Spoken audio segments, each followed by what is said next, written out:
Hello, everyone. My name is Simon Woodstock. I'm the pastor of Living Way Church in Lytle Creek, and I'm here in my office at Living Way Fontana, the main campus, pastored by Pastor David Zamora. And I wanted to share briefly with you with regards to using Calvary Chapel magazines as an outreach tool.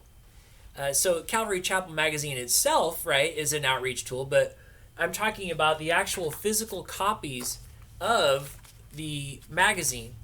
And, if you've been pastoring or serving at a Calvary Chapel for any period of time, you see these magazines coming through the foyer, and it just sort of is what it is.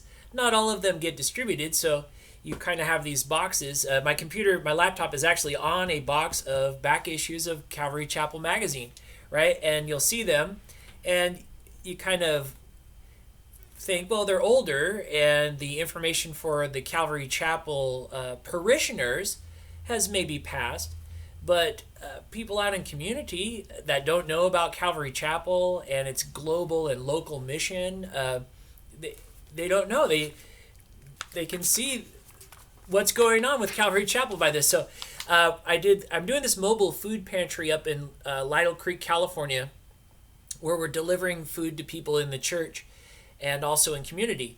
Now, I took over a pre-existing church that just affiliated with Living Way, which is an affiliate of Calvary Chapel. So they don't know a whole lot about Calvary Chapel or its history, and I've been trying to progressively educate them in that regard. So for members of my church, these back issues are huge, or they have a huge potential. And then, we're giving food out to people who don't belong to our church or who are non-believers as well. And if somebody's like skeptical of the church, they're like, what does a church even do these days? Well, we're out doing global outreach and whatnot.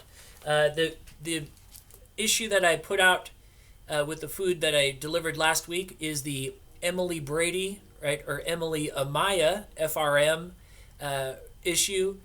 They do outreach to Uganda and Sudan as well as other places. So a non-believer is seeing like, wow, there's all this cool stuff going on. And I want to share this before I wrap it up, is I've been praying for quite some time on how to sort of represent the pro-life stance in my church, but also in a church in a small community full of people who can be rather secular, right, and probably have sort of a different position on the life of the unborn.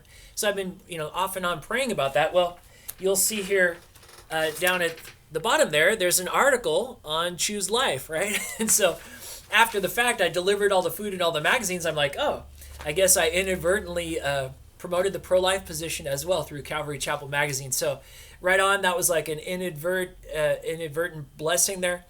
And so what I'm going to do, Lord willing, is do some pizzas and give those out to people sort of in the tent community and other communities, just people that need pizza. And this is just perfect, man. Here's a pizza, right, with a magazine right on top of it. So, just as you feel led, right? Everyone's got different situations, different dynamics. But yeah, if you got a Calvary Chapel church, there's odds are you've got a few boxes of these back issues.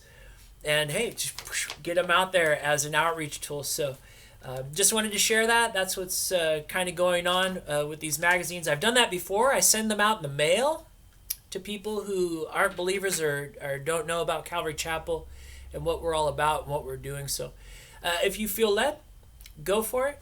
And I don't know, let us know how it goes. Take care, and God bless. Hang in there. Persevere.